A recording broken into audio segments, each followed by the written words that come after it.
sábado santo, nesta liturgia do culto novo, e trago saudações da nossa paróquia Redentor lá na e a certeza de que nós estamos sempre com você em nossos corações. Após estas leituras que aqueceram o nosso coração e iluminaram as nossas mentes, certamente somos convidados ou desafiados a viver ou nos acostumar de uma maneira ordinária ou extraordinária de Deus. Isso mesmo, nós devemos nos acostumar a viver de uma maneira natural, comum, ordinariamente, experimentando o extraordinário de Deus. Essa tem sido a experiência dos filhos e filhas de Deus através dos séculos. Nosso Deus é um Deus imprevisível na concessão de suas bênçãos. Excede todas as nossas expectativas. É um Deus, no livro de Apocalipse, que faz novas todas as coisas.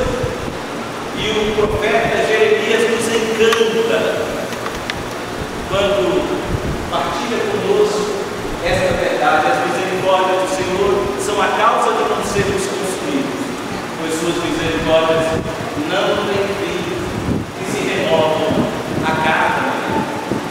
Foi isso que ouvimos ao longo desta celebração das muitas leituras que foram feitas. E o Evangelho de hoje nos convida a caminharmos com aquelas três mulheres no início de mais um dia nas suas vidas. Aliás, é maravilhoso como o Evangelho parece mergulhar nas entranhas de cada geração. Comunica-se com ela de maneira significativa. Mas Jesus fala com você, comigo, conosco, de maneira relevante e relacional, cada vez que a sua palavra é lida e o ouvinte abre o seu coração a ela. E hoje somos convidados por essa mesma palavra a caminhar por essas três mulheres. Não sabemos o que motivou-as a deixarem a segurança do seu lar. Tendo em vista, eram dias tumultuados, havia muita tensão no ar, havia a ira dos judeus, a inquietação dos romanos, havia a fúria dos sacerdotes. O que será que motivou aquelas mulheres a deixarem a segurança das suas casas? Certamente não foi a certeza da ressurreição. Ele diz que o próprio texto vai nos dizer que quando elas saíram do sepulcro, estavam possuídas de temor, assombro, medo e nada disseram a ninguém. O que é que levou aquelas mulheres até o sepulcro? Diz o texto que elas foram levar bálsamos para ungir o corpo do Senhor. Em suas mentes, a morte havia vencido a vida, mas o que havia tirado essas mulheres em casa talvez fosse a lembrança das palavras de Jesus Cristo, do bem gasto com Ele, ou em especial aquela vez, aquela oportunidade que o Mestre disse: já não me chamo servos, mas tenho me chamado amigos. Aliás, esta é uma palavra que tem sido esquecida no meio da igreja e da cristandade: amizade. Provérbios 17 diz: ama o amigo em todo tempo, e na angústia nasce o irmão. Estamos acostumados a pensar na graça de Deus como algo transcendente que vem para nós, e isso é verdade. Mas esta é apenas uma dimensão da graça de Deus.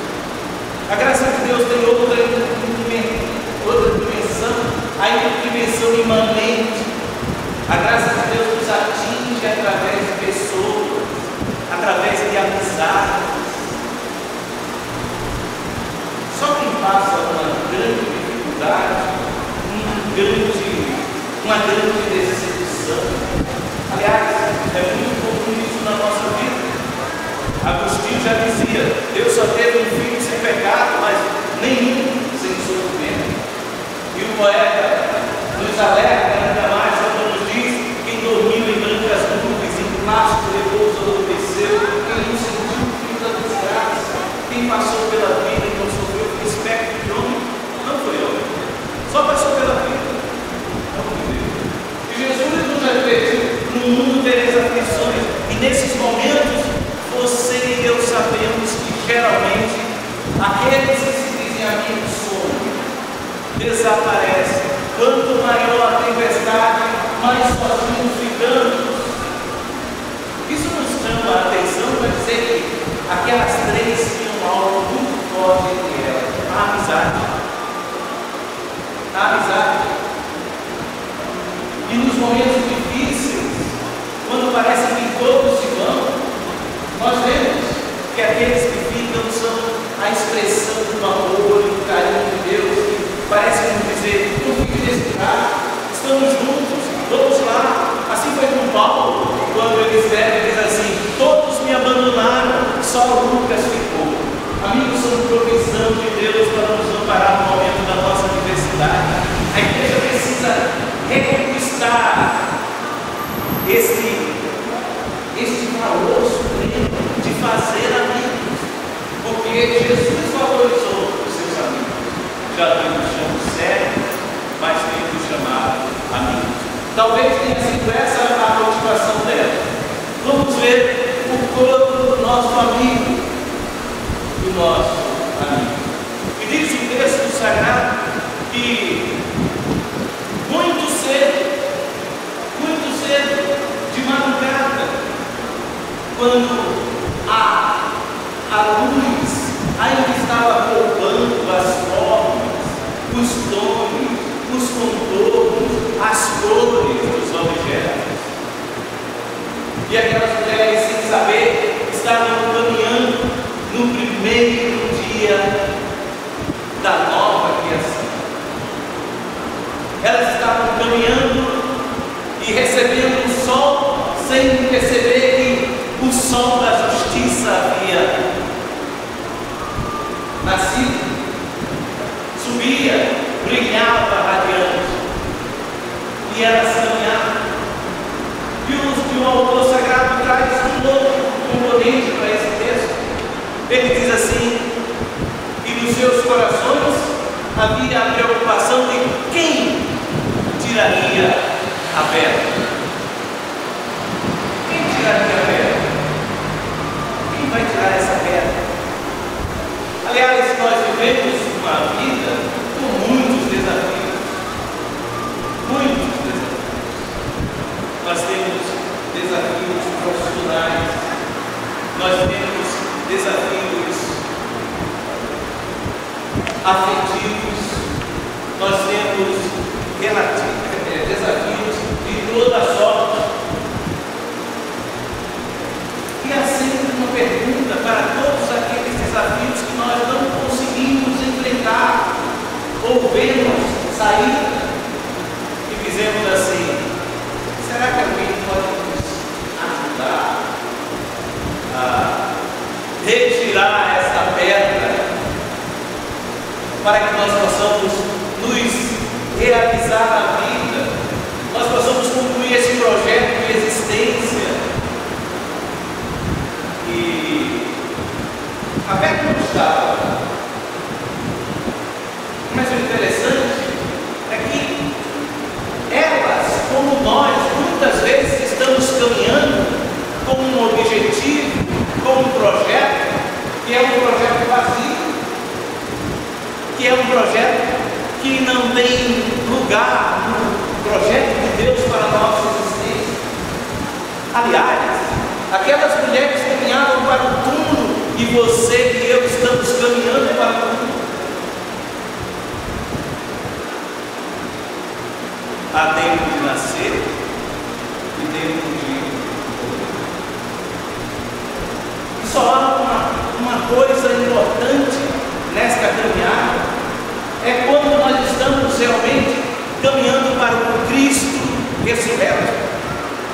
Estamos caminhando para abraçar o projeto de Deus, que lá na descrição bíblica diz que amou, e portanto o amor esvaziou-se, se fez homem para ficar juntinho com o homem, para que aquela história bela da Gênesis, da comunhão rompida, partida, frustrada, pudesse ser restaurada, e esse Deus esperando esse homem, e ele pudesse fazer alguma coisa, mandou os mandamentos, mandou os profetas, e os homens sempre rejeitando, quebraram as leis, e agora o próprio Deus faz homem pertinho de nós para restaurar a comunhão. E muitos de nós, conscientes do que Deus fez em Cristo na cruz do Calvário para reconciliar o homem com Ele mesmo, nós abraçamos uma série de projetos e de coisas que não reconstroem a comunhão. E nós fazemos a mesma coisa que aquelas mulheres fazem ou fizeram. Estamos caminhando para um túmulo, para celebrar a morte, enquanto Cristo está nos chamando para celebrar a vida. Celebrar a vida. E é muito interessante que Paulo vai dizer assim: para mim viver é Cristo e o morrer é lucro. Mas quando nós estamos abraçando aquilo que não concretiza, que não produz a comunhão, ou seja, que não busca construir as amizades, caminhar junto. Aliás, Cristo foi esse amigo maior, né? Nós precisamos ficar atentos, porque podemos estar querendo trazer perfume para aquilo que produz morte e divisão. E o próprio Deus fez homem de João de maneira maravilhosa, bela, encantadora, profunda, e diz assim: o Verbo virou gente e habitou entre nós, e vimos a glória do unigênito. Vimos a glória do unigênito. Mas vamos pensar um pouco sobre a questão da ressurreição. Elas assustaram-se, não estavam preparadas, e às vezes eu fico surpreso como nós também ficamos inquietos, porque parece que é apenas uma declaração que abraçamos, mas não é algo que está vivo em nosso coração.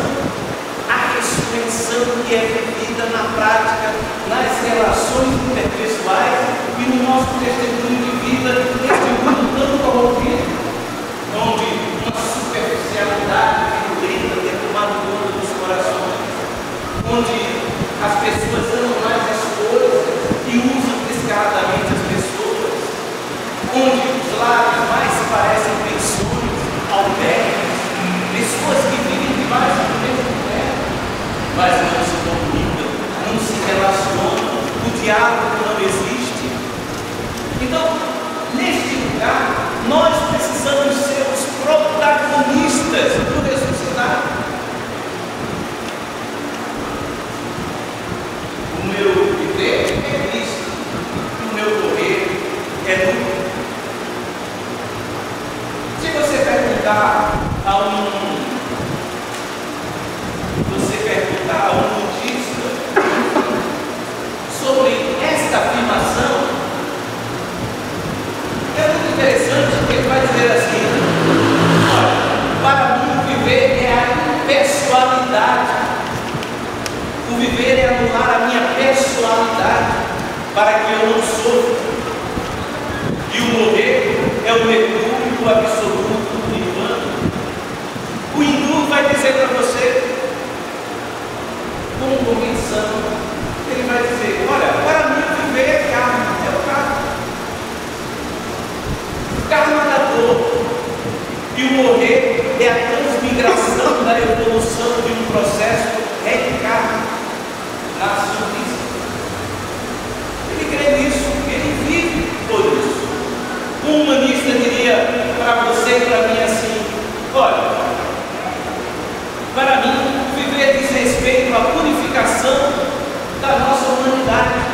principal. E o morrer é incógnita. O existencialista diria assim: para mim viver é uma náusea. E o morrer é um profundo vazio. O ateu diria: para mim viver é um absurdo. E o morrer é o absolutamente absurdo. Aí o cristão vem dizer assim: para mim morrer é Cristo e o viver é lucro. E nós vivemos algo muito forte, muito forte. No cristianismo não se perde muito. Você está vivo, você está com Cristo. Se você morre, você ganhou. Enquanto o mundo que nós vivemos tem valores totalmente diferentes. E mais ou menos significa que nós vivemos, como o apóstolo Paulo diz, que quando esse corpo se desfizer, nós teremos da parte de Deus um outro corpo, não feito por mãos, mas eterno do céu, um corpo à semelhança do que ele teve na ressurreição. E eu fico lembrando do nascimento de uma criança. Eu acho que isso aproxima um pouco sobre essa questão da nossa fé. E esse texto me faz ficar inquieto, porque muitas vezes, diante da morte, nós damos um testemunho que não acreditamos na ressurreição. Sabemos que há um sentimento contigo de tristeza e alegria. Deus abençoe. Esse sente a dor do próximo.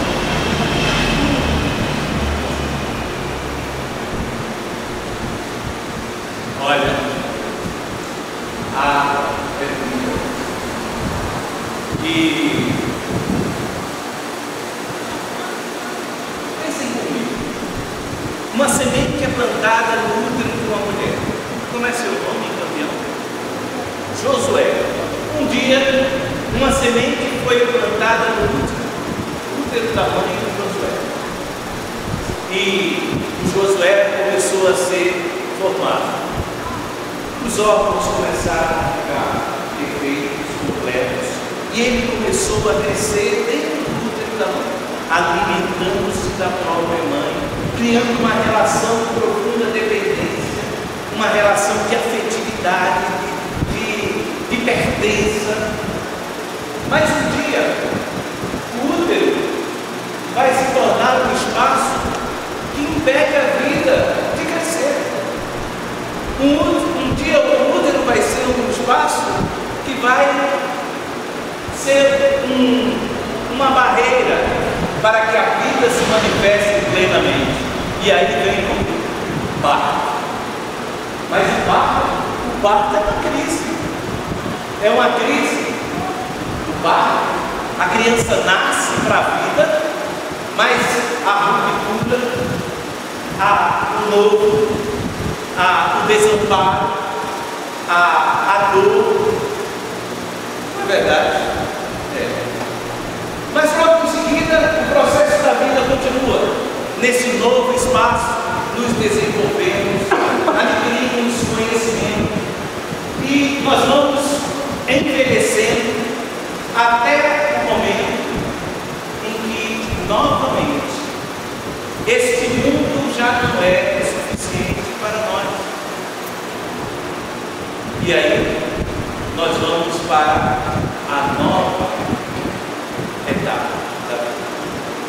Nós vamos ser lançados para a eternidade. Um dia na Universidade de Medicina do Recife, a direção promoveu, a reitoria promoveu um painel, e nesse painel 3 religiosos foram convidados para discorrer sobre a seguinte frase: a morte é a última página da vida. E essa frase está totalmente contrária ao que você e eu acreditamos. Na verdade,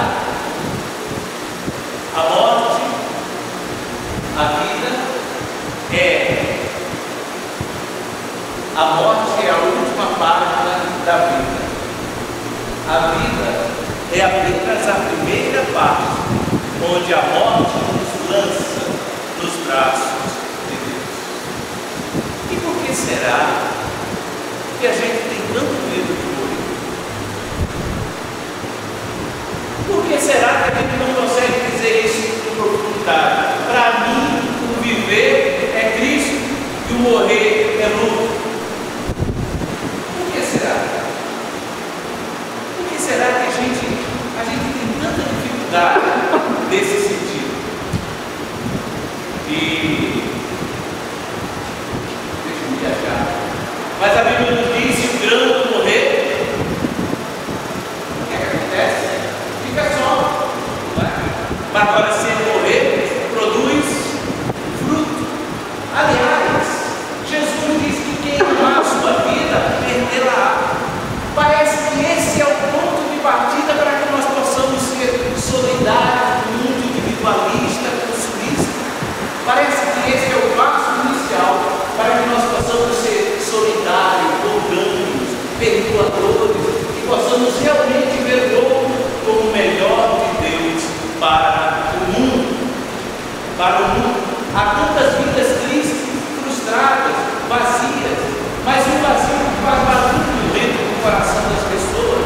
Vidas sem brilho, sombrias, sem esperança, sem alegria, sem certezas fundamentais, sem amor, marcados pelo individualismo, pessoas que pensam só em si, que vivem só para si e que não têm lugar no coração das pessoas, porque no coração dessas pessoas está cheio de coisas e bugigangas, voltados só para si, por valores todos investidos, absolutizando aquilo na vida que é relativo e relativizando aquilo que é absoluto.